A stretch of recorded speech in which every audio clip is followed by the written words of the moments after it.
1985, two siblings from a small fishing town in Massachusetts vanished without a trace while playing outside with their beloved red radio flyer wagon. Despite months of searching, the police could find no sign of the girls, as if they had simply vanished into thin air on that hot summer day. 15 years later, a fisherman pulled something shocking from the depths of the ocean, a haunting clue that would finally reopen the cold case and forever change a mother's life. The morning sun stretched long shadows across the worn floorboards of Morin Mercer's kitchen in Rockport, Massachusetts. This quiet, coastal town in Essex County had been her home for over 3 decades.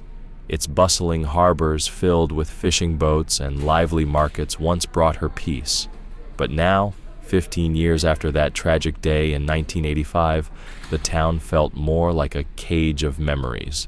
Morin, 46, stood at the sink, washing the same coffee cup for the 3rd time, her mind far away as it often was on mornings like this. A sudden knock at the door broke her reverie. Through the kitchen window, she spotted a police cruiser parked outside, its presence sending a chill through her body. Her hands trembled as she dried them and moved toward the door. 2 officers stood on her porch, their faces serious yet gentle. Morin recognized the taller one, Officer Brennan, someone she'd seen around town before. "Mrs. Mercer," Officer Brennan began, removing his cap, "we need you to come with us to Granite Cove Harbor. There's been a new development in your daughter's case." Morin's heart skipped. "What kind of development?" "A fisherman pulled something from the water this morning," the second officer explained. "We believe it's connected to Leah and Daisy." Those names, her twins, pierced her heart like shards of glass. Without hesitation, Morin grabbed her jacket from the hook, ignoring her house dress and cardigan, and followed the officers to their car. Her legs felt unsteady as they drove.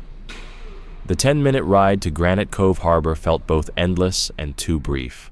Pressing her face to the cool window, Morin watched familiar streets blur by. At the harbor, activity buzzed around the docks.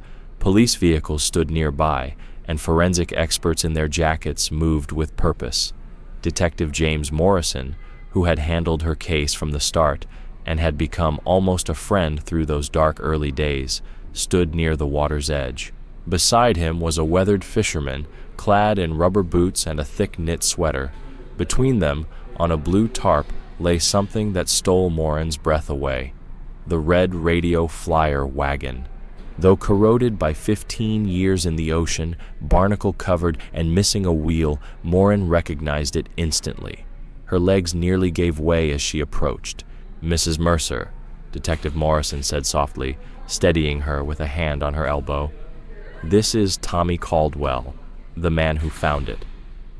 Tommy Caldwell appeared to be in his 50s, with sun-weathered skin and kind eyes behind wire-rimmed glasses. Clearly uncomfortable being the center of attention, he began in a thick Massachusetts accent, familiar and comforting. "Ma'am, I was trying some deeper waters this morning. Fish have been scarce in my usual spots lately, with the warming waters and all. When I pulled up my nets near Devil's Drop, there was all kinds of trash tangled up. Then I saw this." He gestured toward the wagon. "I remembered those flyers from when your girls went missing. That wagon was in all the pictures. As soon as I saw it, I called the police."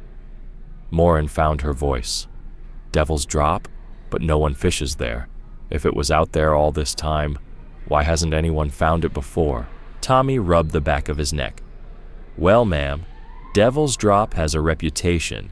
Jagged rocks beneath, currents that'll turn your boat around before you know it. A trawler called the Mary Catherine was lost there in '78. 3 men barely made it out alive. Most fishermen won't go near it. Call it superstition if you want, but the sea keeps some places to herself." "Did you find anything else? The girls? Their bodies?" Morin's voice cracked. Detective Morrison shook his head. "Not yet. We've already sent divers to search thoroughly. If there's anything else down there, we'll find it." Morin crouched beside the wagon, her fingers hovering over its battered surface. Despite the damage, she spotted the familiar scratch along one side, where Daisy had dragged it against the garage door. Barely visible beneath layers of grime were traces of purple nail polish, the same one Laya had used to try to decorate the wagon just days before they disappeared. "This is definitely theirs," she whispered to Morrison. "See this scratch?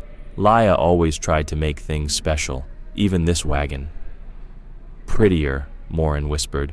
Detective Morrison nodded as he made notes. "Mrs. Mercer, I need you to come down to the station. We'll need to document everything you've shared and review the case files. This is no longer just a missing persons case. With the wagon found so far out at sea, it's clear someone with a boat was involved. This has become a criminal investigation, possibly an abduction." Tommy Caldwell cleared his throat. "What about me, Detective?" "We've recorded your statement, Mr. Caldwell. We just need you to sign some paperwork and leave your contact information. We'll reach out if we need anything else." As Tommy signed, Morin turned to him. "Thank you. Thank you for not just throwing it back." The fisherman's weathered face softened. "I've got grandkids of my own, ma'am. I'll be at home or the boathouse today if you need me. The police have my address." They left for the station, and Morin sat quietly in the back of the patrol car, her mind racing.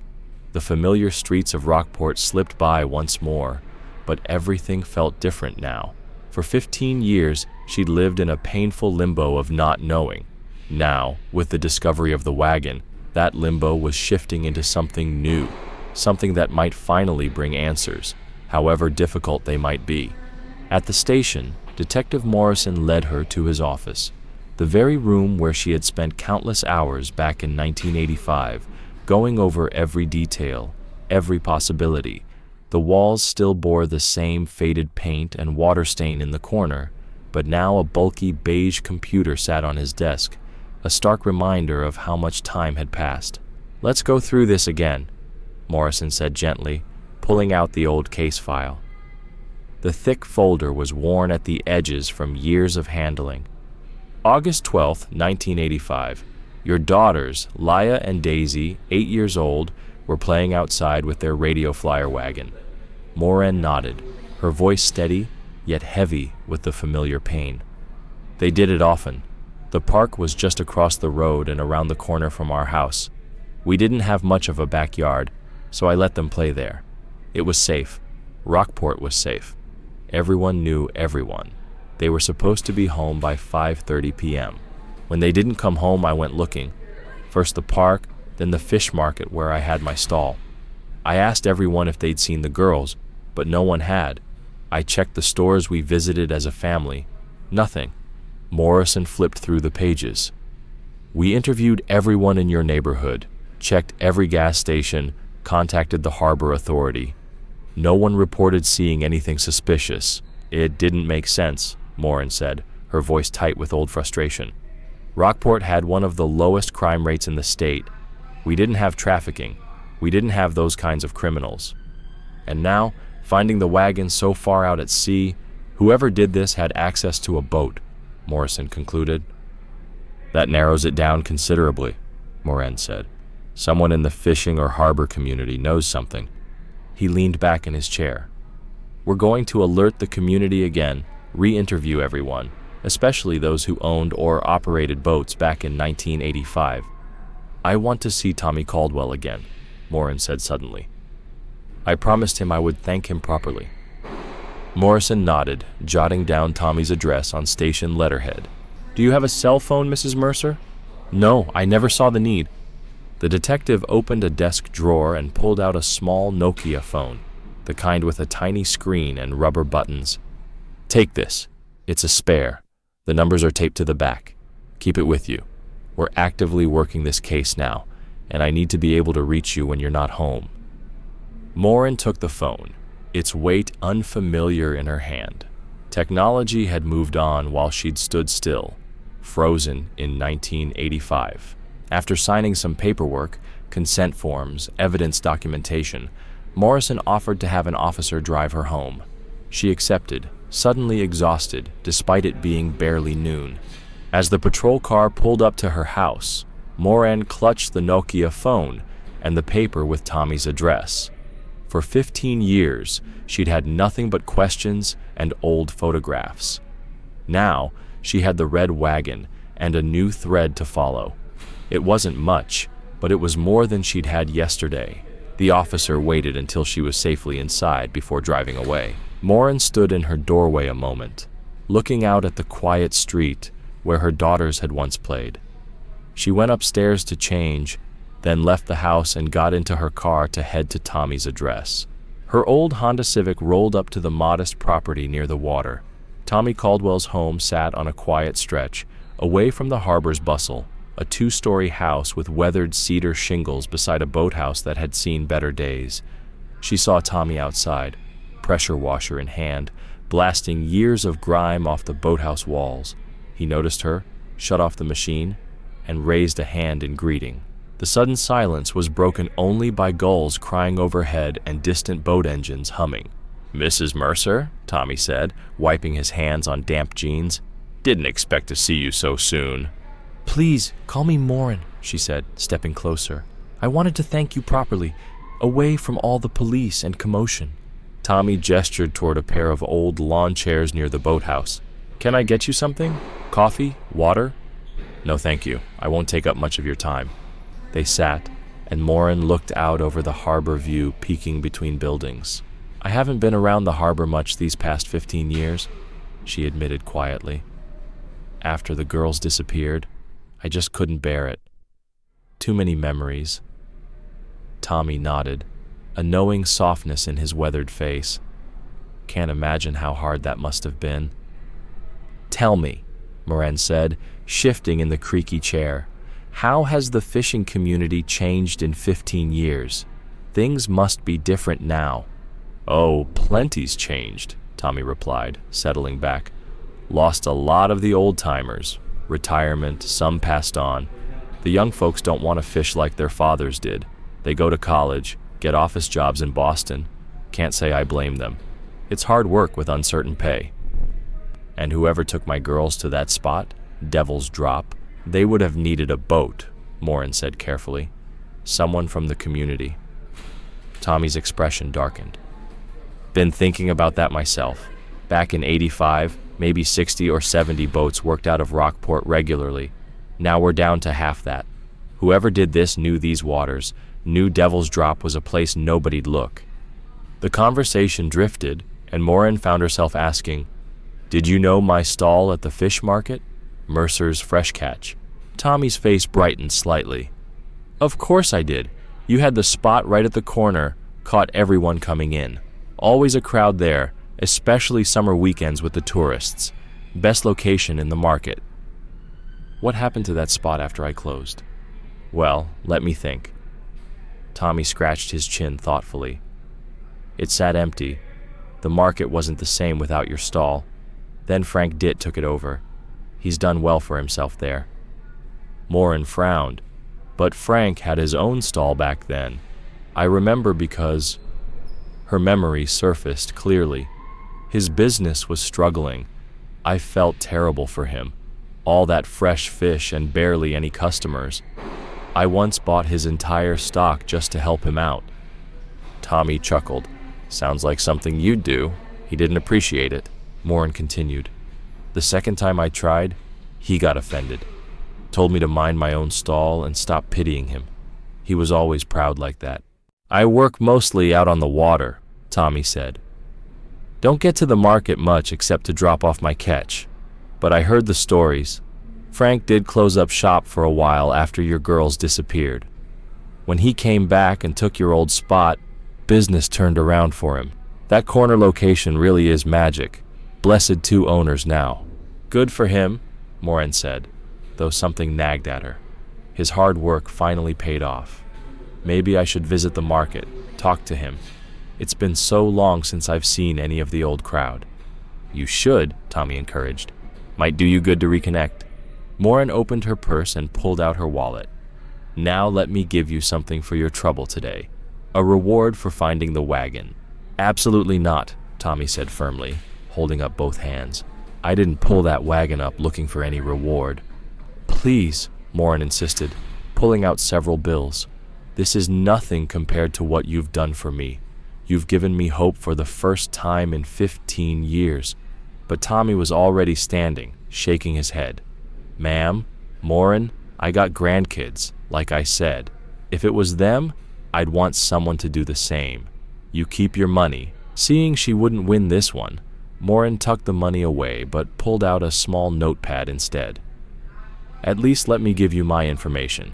If you ever need anything at all, you call me." She wrote down her home phone number and address in careful script, tore off the page, and handed it to him. Tommy accepted the paper, folding it carefully and placing it in his shirt pocket. "I appreciate that. I should let you get back to your cleaning," Morin said, standing. Tommy walked her back to her car, the gravel crunching under their feet. "You take care now," he said as she got in. "I hope they find answers for you. 15 years is too long to wonder." As she drove away, Morin glanced in her rearview mirror to see Tommy standing there, watching her go, the paper with her information still in his hand. She'd lived in Rockport all her life, but in her grief, she'd forgotten about the simple kindness of people like Tommy Caldwell. It was a small comfort, but on a day when her worst fears were beginning to take shape, she'd take whatever comfort she could find. The Rockport Fish Market sat just 3 blocks from the harbor, its distinctive smell of salt and fresh catch reaching Morin before she even rounded the corner. For 15 years, she'd driven the extra 20 minutes to Shaw's Supermarket in Gloucester rather than face this place. The fish there was never as fresh, wrapped in plastic on foam trays. But it didn't come with pitying looks or whispered conversations that stopped when she approached. Now, standing at the market's entrance, she forced herself to step inside. The layout hadn't changed much. The same concrete floors sloping toward drains, the same ice-filled display cases, the same hand-painted signs advertising the day's catch. But the faces were different, younger, unfamiliar. Her old corner spot was indeed Frank's stall now, a professional-looking sign replacing her hand-painted one. The display was well organized, gleaming fish arranged on fresh ice, but Frank himself was nowhere to be seen. Instead, a young man in his 20s stood behind the counter, wrapping up an order for a customer. Morin waited until he was free, then approached. "Excuse me, I'm looking for Frank Diet." The young man glanced up. "Mr. Diet's at the auction house. Should be finishing up about now, if you want to catch him there." "The auction house?" "Yeah, just 3 blocks down. The big gray building. Can't miss it." Morin thanked him and left, her footsteps quick on the familiar streets. The auction house was indeed impossible to miss. A large, weathered building that had served Rockport's fishing fleet since the 1920s. As she approached, she noticed how quiet it was. The auction was nearly over, with most fishermen already heading back out to sea or home to rest. Morin was about to enter through the main doors when she caught raised voices from the side of the building.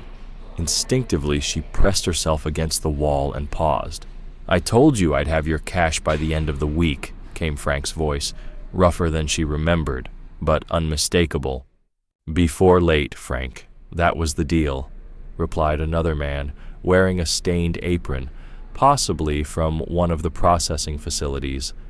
"This is fisherman business," Frank snapped. "No time for doubt now, we agreed." The man shook his head and started to walk away. Frank followed, his heavy boots striking the asphalt.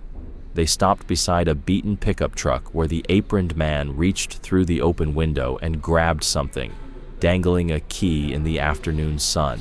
Frank snatched it aggressively, his movements sharp and angry. "You'll get your money," Frank said, tone nasty. The man said nothing, climbed into his truck, and drove off. Morin waited until she heard the engine roar to life and watched the truck disappear down the road, leaving her alone with her racing thoughts. Frank was probably talking about something related to today's auction. She watched his bulky figure stride back toward the fish market, his gait still carrying that characteristic fisherman's role even after all these years. Morin followed at a distance, giving herself time to compose her thoughts. Whatever that exchange with the aproned man had been about, it wasn't her business. Frank had always been a difficult man, prone to sharp words and sharper moods. When she entered the market again, Frank was already behind his stall, barking orders at his young employee. He glanced up as she approached, his weathered face showing no pleasure at her sight. "Well, well," Frank said, his voice gravelly from decades of salt air and cigarettes. "After a decade, finally you show your face here again. People were starting to think you were dead." The words stung, but Morin knew Frank's way. Life had carved deep lines into his face and turned his mouth into a permanent scowl. The fishing life was hard on everyone, but it had been particularly unkind to Frank Ditt. "Hello, Frank," she said evenly. "I heard you took over my old spot." "Someone had to," he replied, turning to arrange some red snapper on ice, avoiding her eyes. "Now what are you doing here?" "Actually, I'm here because of what happened this morning," Morin explained. "The police found evidence. A fisherman pulled my daughter's wagon from the sea. That's why I'm back, just looking around, seeing how this part of town has changed." Frank's hand stilled on the fish. He looked up, his dark eyes unreadable. "Who was this fisherman who found it?" "Tommy Caldwell." Frank snorted. "Tommy Caldwell? Lucky him, being famous now. Hope he doesn't use his newfound fame to open a stall around here." His mouth twisted into what might have been a smile but looked more like a grimace. "The market's crowded enough as it is. I'm happy your stand is doing so well," Morin offered, trying to soften the mood. "You deserve success after all your hard work." Frank's expression remained cold. "Your stall used to do very well. Sadly, you left this spot right here. It's just lucky I turned away." Reaching under his counter, he grabbed a white styrofoam box and set it on the counter with a thump. Inside, Morin saw fresh fish, pink shrimp and glistening squid all nestled in ice. "Frank, no," she protested. "There's no need." "Take it," he cut in gruffly. "I still remember when you cleared out my entire stock back then. Figured I was just some miserable old man. But now we're even. Take it or leave it. I don't owe anyone a damn thing. That's just the way the world works." Morin was momentarily speechless, unsure whether Frank was offering a gesture of kindness or simply showing off. Still, she chose to give him the benefit of the doubt, trying to see the good in him. She accepted the offer, lifting the surprisingly heavy container. "Thank you, Frank," she said quietly. He waved her off, already turning back to his display. Morin drove home with the styrofoam box on the passenger seat, the gift both touching and unsettling. At her house, she carried it to the back kitchen, a space she'd once used daily when running her fish stall. Now it stood neglected, dust motes dancing in the afternoon light streaming through grimy windows. She opened the old chest freezer, already knowing what she'd find. The motor was silent, the interior warm and musty. 15 years of disuse had taken its toll. Her refrigerator's small freezer compartment couldn't possibly hold all of Frank's gift. Sighing, Morin transferred the box back to her car. She'd have to take it to the cutting house at the harbor and pay them to clean and store it. As she backed out of her driveway, she couldn't shake the feeling that there was something more about Frank Ditt. The harbor parking lot was busy with the afternoon shift change. Fishermen were heading out for their evening runs while others secured their boats for the night. Morin had just pulled into a spot near the cutting house when she spotted a familiar figure in the distance. Tommy Caldwell was walking quickly across the lot, but something was off. His shoulders hunched, his gait restless, and he carried a black garbage bag at arm's length. She jogged toward him, calling his name. As she got closer, an absolutely foul smell hit her. Rotting fish mixed with something far worse. "Tommy, what's wrong?" He turned, his face flushed with anger. "Someone just threw this inside my boathouse. I was inside organizing my nets when I heard something hit the wall. By the time I got out there, I found this bag of God knows what." "Did you see who did it?" Tommy's jaw tightened. Caught a glimpse of someone walking away. Bald head. That's about all I could make out. Tried to chase after him, but he'd already disappeared. Must have had his car running. "What kind of car?" Morin found herself asking, though she wasn't sure why it mattered. Ford F-150, late 90s model, dark blue or black. Half the fishermen around here drive something like that. Tommy shifted the reeking bag to his other hand. But if my one good eye was right, I saw what looked like a sticker just near the license plate. What sticker? Can't say exactly. Didn't get a proper look. But if I see it again, I'll know. His voice hardened. Next time, I'll deal with whoever did this to me. Shaking himself from his anger, Tommy noticed the styrofoam box in Moren's hands. What brings you to the cutting house? Frank gave me a box of fresh seafood, she explained. My freezer's been broken for years. My fridge alone isn't enough for all this, so I'm having it cleaned and stored here for the week. She lifted the lid slightly. You should take some. There's no way I can finish this alone. And Her voice trailed off, the reality hitting her again. I have no one to share it with. Tommy's expression softened. That's kind of you, Morin. Tell you what, let me get rid of this foul thing first, then I'll come find you. You said Frank did that? How strange. They parted ways. Tommy heading for the dumpsters, Morin entering the cutting house. The familiar smell of fresh fish and the sound of saws cutting on ice brought back memories she'd tried to bury. Behind the counter stood Mark Patterson, his hair grayer than she remembered, but his smile just as warm. Morin Mercer, Mark said, genuine pleasure in his voice. How long has it been? Too long, she admitted. I haven't been around the harbor much. It's the grief, she added quietly. It was easier to stay away. Mark nodded, understanding in his eyes. I heard about this morning. Police found the girl's toy, their wagon. Yes, that's actually why I'm here today, just looking around the harbor. She set the box on the counter. Frank Diet gave me all this, but I need it cleaned and stored. How much for a week's storage? No charge, Mark said immediately.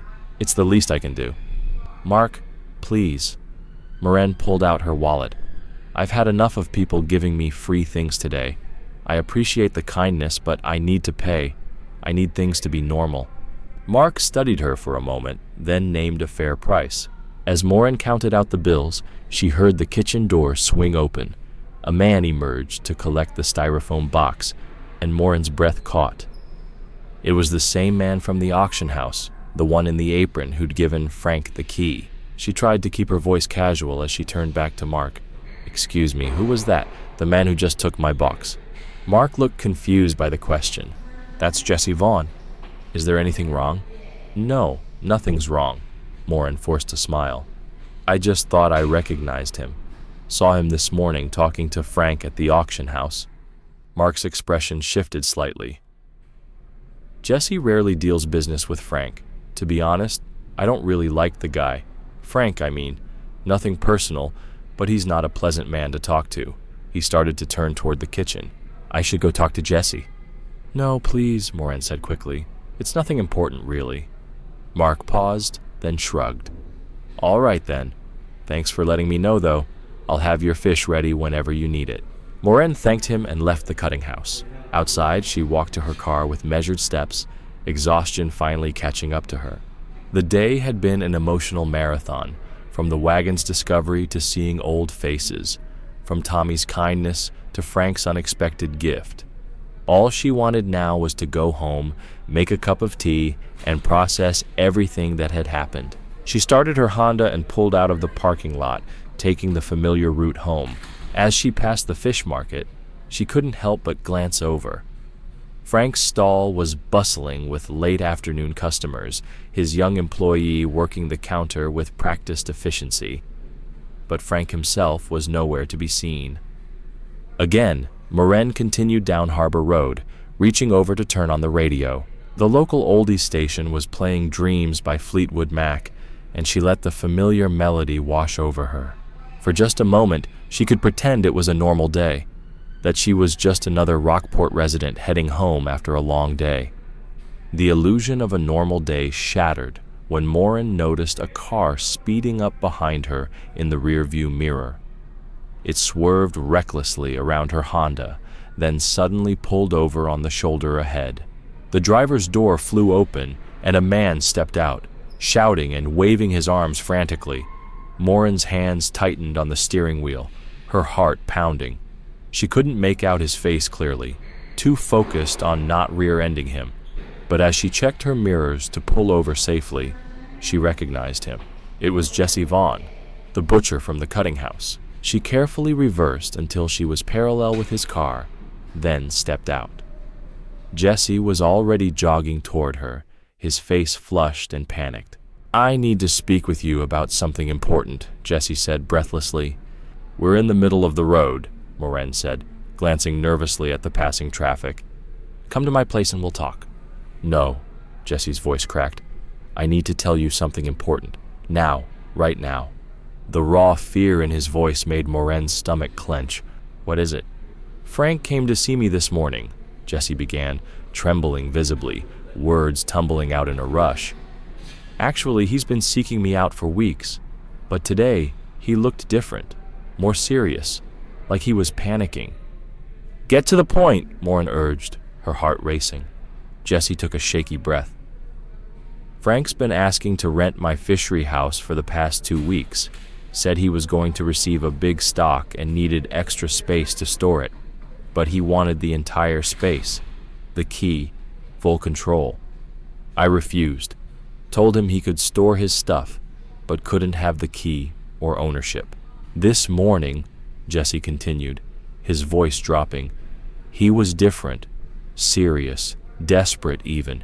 He insisted on renting my boat for 3 days, wanted the key to my boathouse too." "Your boat?" Morin's mind raced back to the wagon found at sea.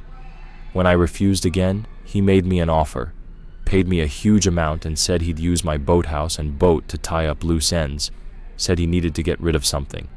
Jesse's face had gone pale. "I insisted he tell me what he was getting rid of." Jesse's voice broke. "He showed me a picture, twins, told me if I told the police, he'd still kill the women and come for me and my boss Mark too.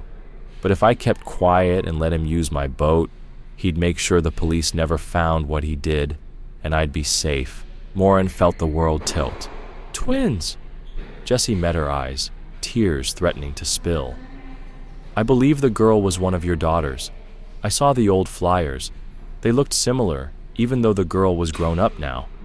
At first, I wasn't sure, but the more I think about it, the more sure I am. Mark told me you received that seafood box from Frank, and you're the mother of the missing twins, so I thought it must be related somehow. Why are you telling me this now?" Morin's voice had gone deadly quiet. "Why didn't you call the police immediately?" "The money he offered was tempting," Jesse admitted miserably. "I could expand my business, help Mark with his debts. I could get rid of the boat after he used it and keep myself safe. So I accepted. I was so stupid." His voice dropped to a whisper. "I didn't call the police because I was scared. The world seemed to stop. Twins, alive after 15 years. Now you've told me," Morin said, voice sharp with urgency. "You know you have to tell the police. You have to help me. Please, show me your boathouse. Where is it? We need to get the police there." Okay, Jesse babbled, apologizing over and over. "I'm so sorry. I was stupid and slow. I should have—" "Your apology only means something if we make it there in time, before he does something very bad to my daughter, or the girl, whoever it is." With shaking hands, Morin grabbed the Nokia phone from her purse, the small device Detective Morrison had given her just that morning. It now felt like a lifeline. She punched in the number he'd provided, fingers clumsy with urgency. "This is Morin Mercer," she said as the dispatcher answered. "I need to speak to Detective Morrison immediately. It's about my daughter's case." Within seconds, Morrison was on the line.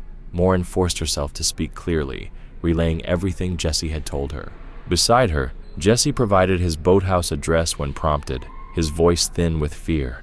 "You go to the station and wait there while we send a unit to the address," Morrison instructed. "Please," Morin's voice broke. "You can't alert Frank, or he'll kill my daughter." "We acknowledge that, Mrs. Mercer. We'll come up with a strategy. No sirens, no marked cars until we know the situation. Get to the station now, both of you." As Morin lowered the phone, she looked at Jesse's terrified face and felt a mixture of rage and desperate hope. "Get in the car," she told Jesse, "and pray we're not too late." Jesse nodded, pulling his car into a small lot behind a bait shop. He jogged back to Morin's Honda and slid into the passenger seat, his hands still shaking. "There's no way I can stay home or sit at the police station like this," Morin said, gripping the steering wheel tightly. "Show me the way to your boathouse. We can watch from afar, find a spot where we can see what's happening without being noticed." "I know a place," Jesse said, pointing ahead. "There's a viewing spot on the opposite side where we can get a clear look without being seen." He directed Morin through side streets until they reached a small rise overlooking the harbor. From here, they had an unobstructed view of Jesse's boathouse across the water. Morin parked behind some scrub bushes. They both leaned forward, scanning the scene. Everything was quiet. Too quiet. The boathouse stood silent, and Jesse's boat was still visible inside through the open water entrance. No sign of Frank, no police presence yet. "I don't understand," Jesse whispered. "Is he not here yet, or has he already left?" "Frank didn't tell you what time?" Morin asked, though she dreaded the answer. "Number just that he needed it for 3 days starting today." Morin grabbed the Nokia phone and called the station. "We're at the viewing point. The boathouse looks empty. No sign of Frank or any activity." Detective Morrison's voice was calm but urgent. "We're sending multiple teams to search for Frank and to stake out the boathouse. Stay where you are." "I met him just a few hours ago," Morin said, thinking aloud. There's no way he could have pulled off his plan in that time. Within minutes, unmarked police cars converged on the boathouse from different directions. Officers in plain clothes took positions, some entering the structure, while others established a perimeter. The operation was swift and professional. Morin and Jesse returned to their car, maintaining their distance from the police activity. The late afternoon sun sank toward the horizon, painting the sky in shades of orange and pink. Then Morin saw it, a dark blue Ford F-150 driving past on the access road below them. The sticker was there, just as Tommy had described, a faded Marine Corps decal next to the license plate. And the driver. She could see his profile through the side window, a bald head catching the dying light. "That's him," she breathed. "That's Frank's truck, the same one Tommy saw." Without thinking, she started the engine and began following at a distance. Jesse fumbled with the phone, keeping the line open with police dispatch. "He's heading north on Harbor Access Road," Jesse reported. "Wait, he's turning... Oh God, he's not going to my boathouse. He's heading to my fishery house." "Your fishery house?" Morrison's voice crackled through the phone. "It's new. Been open less than a year. It's at the old Brennan fishery site," Jesse explained rapidly. "He must have decided to use that instead." "Does he have keys to the fishery house?" "Yes," Jesse's voice was miserable. "He took my whole key ring." "Listen carefully," Morrison said. "Do not approach. We can't stop him on the road. If he has the girl and a weapon, cornering him could trigger violence. We need tactical advantage. Go back to the station now." "No," Morin said firmly. "We'll watch from a distance. I need to see this." Morrison started to protest, but Morin had already turned off the main road, following a service path leading to higher ground above the old fishery. She parked behind a stand of pine trees, the car hidden but with a clear view of the fishery house below. They got out quietly.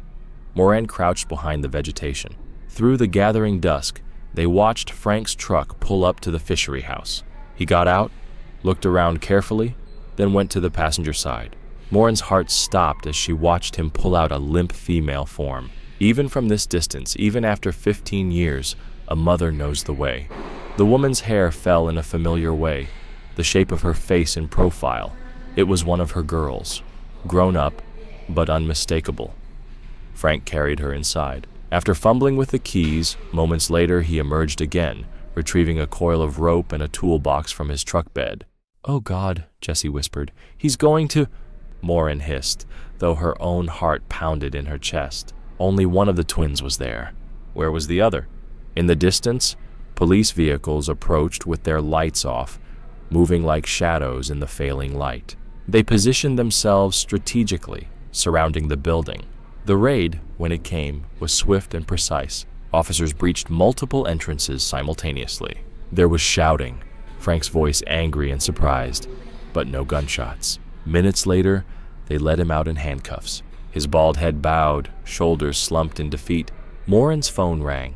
It was Morrison. "We got him. He's secured. But Mrs. Mercer, we need you and Jesse here now. Your daughter is scared and asking for you." Morin was already running back to the car, Jesse close behind. They drove down to the fishery house, abandoning all pretense of hiding. Police waved them through the perimeter. Inside, the fishery house was eerily quiet after the chaos. Industrial refrigeration units hummed in the background. Police photographers documented everything.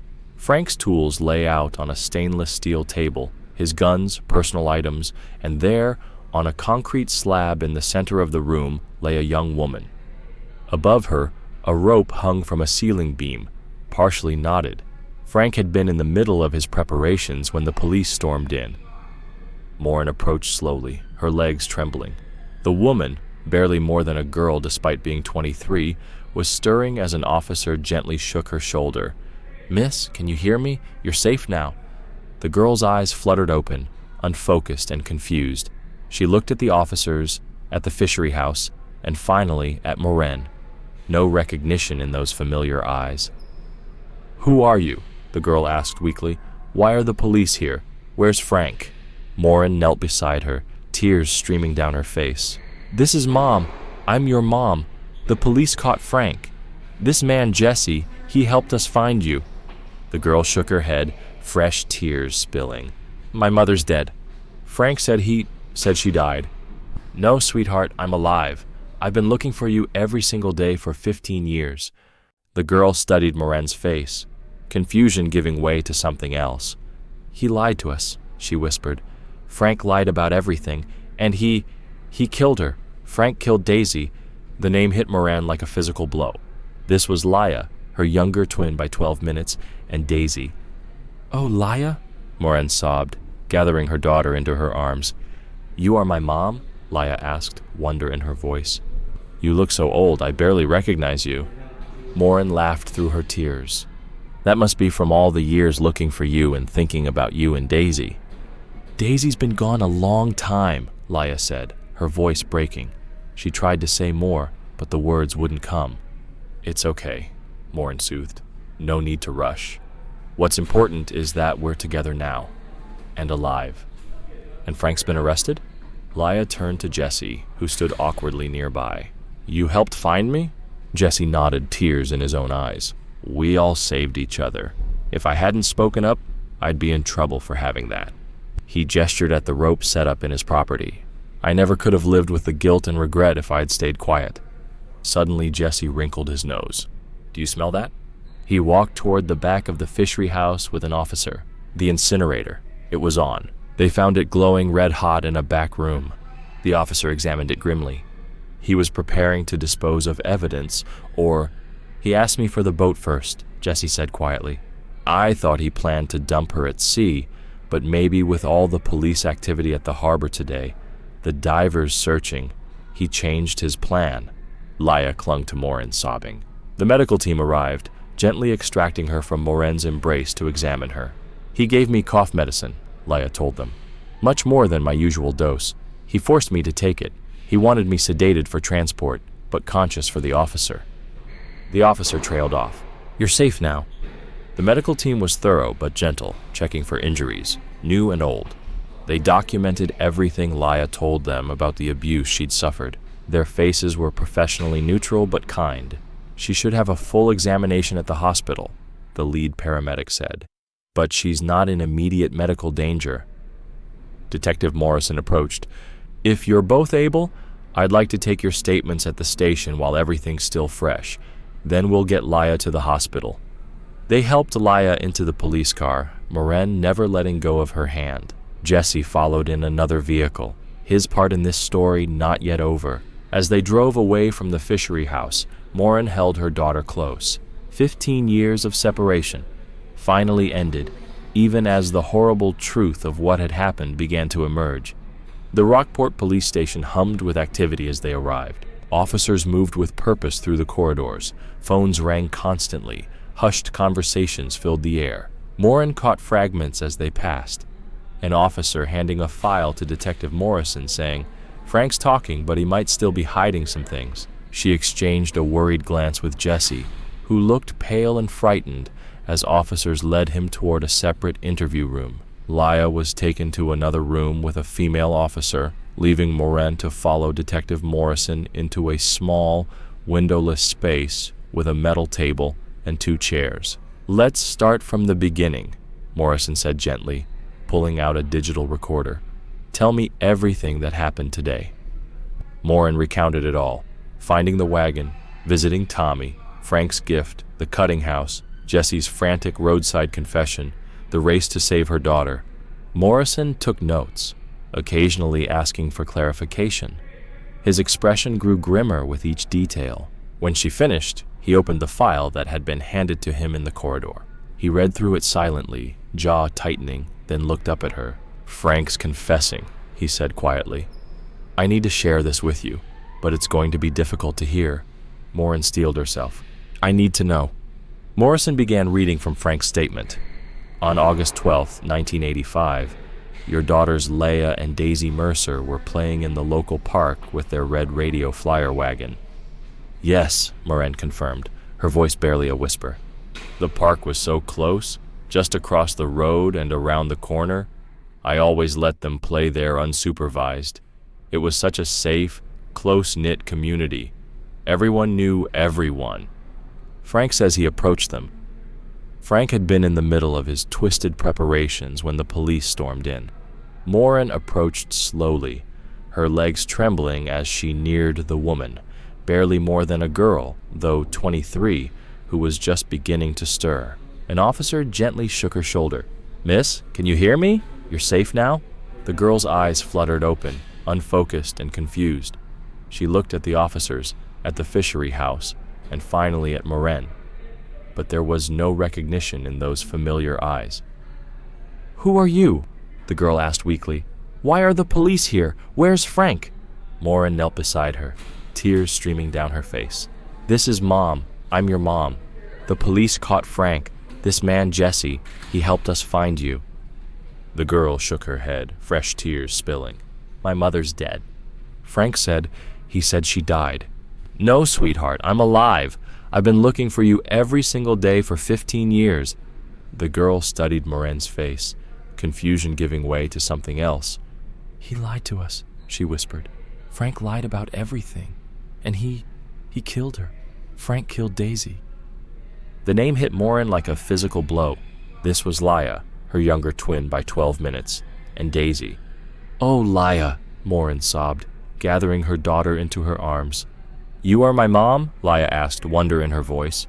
"You look so old I barely recognize you." Morin laughed through her tears.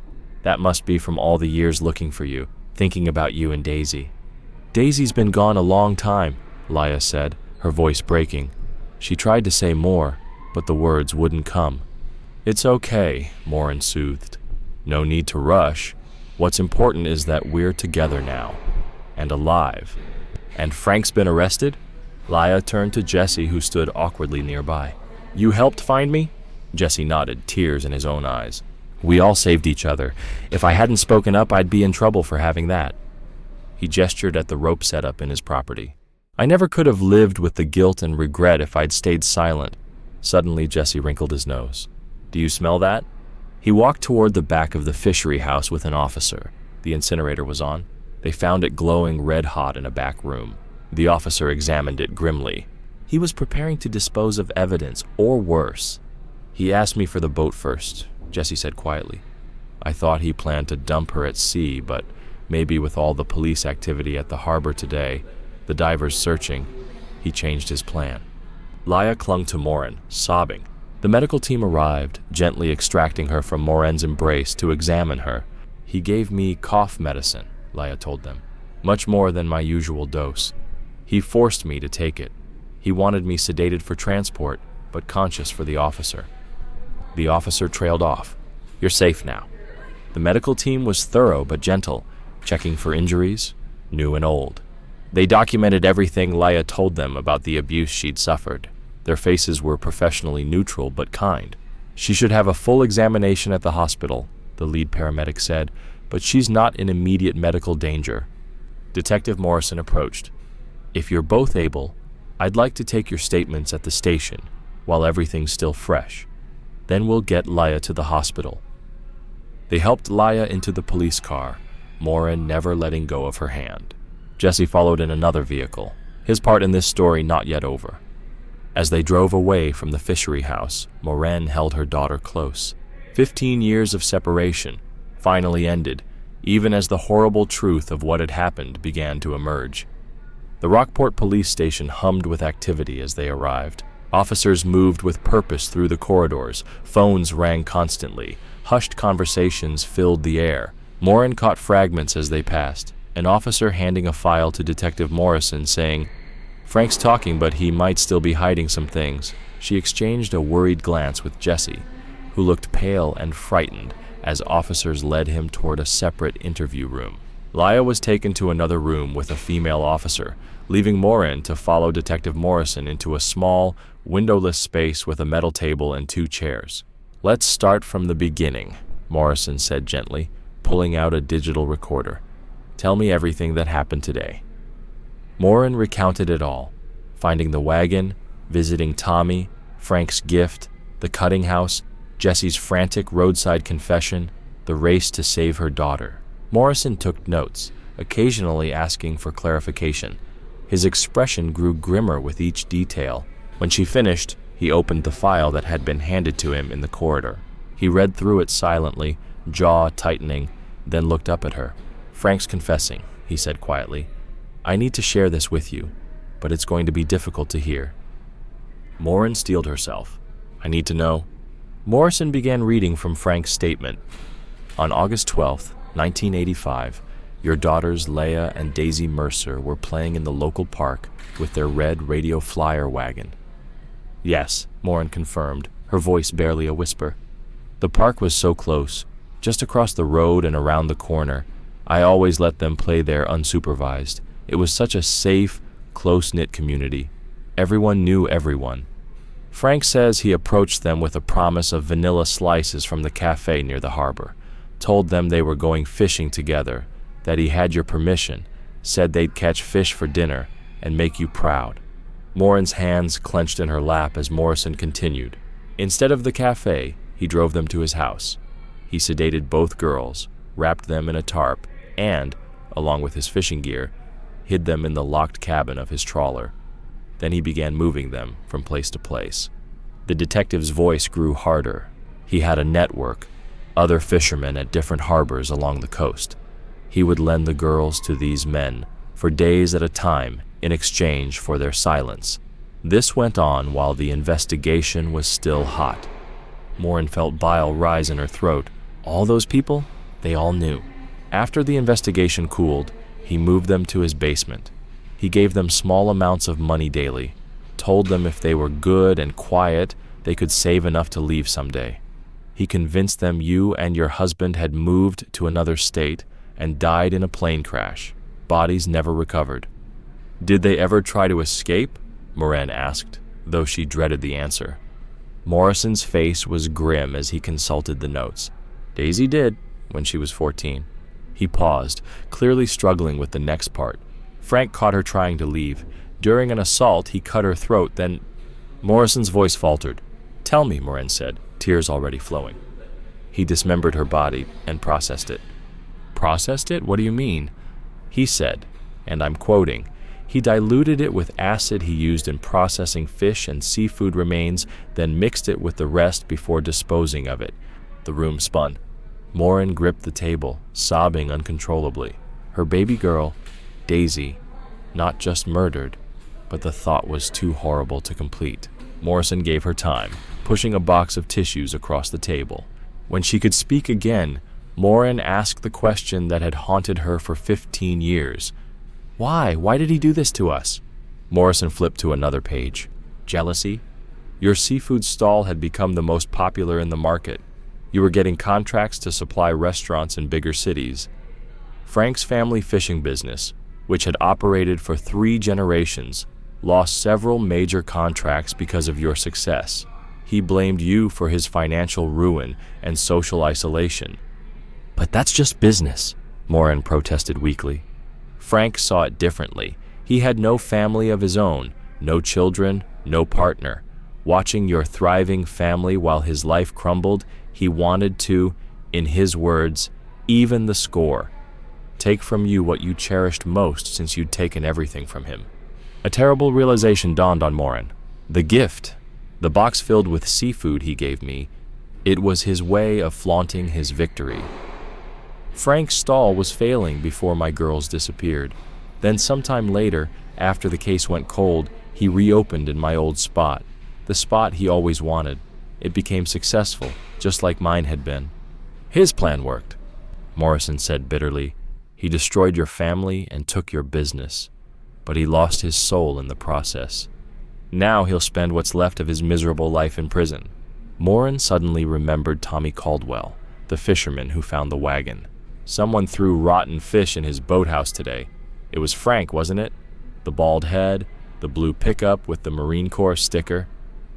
Frank must have been jealous of Tommy's sudden fame. He even asked me specifically for Tommy's name. Morrison made a note. We'll inform Mr. Caldwell immediately. Thank God we got Frank when we did. Who knows what he might have done next? What about Jesse? Morin asked. He was terrified, but he came forward. He saved Laya's life. There will be charges for his involvement, Morrison admitted, but the prosecutor will consider his cooperation and how his confession led directly to saving your daughter. The judge will likely be lenient. He closed the file. I think that's enough for now. I'll arrange an escort to take you and Laya to the hospital for her examination. We'll update you on Jesse's situation and any additional evidence we collect. Morin stood on shaky legs as Morrison opened the door. In the corridor, she saw Jesse flanked by officers. Despite his obvious fear, he managed a weak smile. No matter what happens to me, it's going to be all right, he said. I can live with the consequences. I couldn't have lived with staying silent. Then Morin saw her Laya emerging from another interview room. She looked better, more alert after talking with the officers. Their eyes met across the corridor, and suddenly they moved toward each other. They collided in an embrace that erased 15 years in an instant. Laya, now 23, a grown woman who had endured unimaginable horrors, was, in her mother's arms, 8 again. They held each other tightly, as if letting go might mean losing each other once more. My baby, Morin whispered into Laya's hair. My sweet girl. Mom, Laya sobbed. I thought I'd never see you again. He told us so many lies. Around them, the police station continued its busy work. But for Morin and Laya, the world had shrunk to just the two of them, a mother and daughter separated by evil, reunited by the courage of an ordinary man who chose to speak up despite his fear. The police escort arrived, ready to take them to the hospital. As they prepared to leave, Morin looked back at Jesse one more time, nodding her gratitude. Then she turned to her daughter, taking her hand. In a world where darkness could steal children from a sunny park, where evil could hide behind a fisherman's gruff exterior, where 15 years could pass in questions and grief, there was still light. That light lived in people like Tommy Caldwell, who remembered old missing person flyers, in Jesse Vaughn, who found the courage to speak despite his terror, in Detective Morrison, who never gave up on 2 missing girls. Most of all, it lived in the love between a mother and daughter, a love that endured 15 years of separation, lies, and loss. Frank had taken so much from them. He'd murdered Daisy, stolen Laya's childhood, destroyed John with grief, and shattered Morin's life. But he hadn't destroyed that love. As they walked out of the police station into the evening air, Morin held her daughter's hand tightly. They had a long road ahead, healing, justice, learning to be mother and daughter again. But they would walk it together. The story of the Mercer family is one of unimaginable loss and miraculous reunion, a reminder that evil can lurk in the most ordinary places, wearing the most familiar faces, but also proof that truth, however long buried, has a way of surfacing. Sometimes from the depths of Devil's Drop, pulled up in a fisherman's net on an ordinary morning that became anything but ordinary.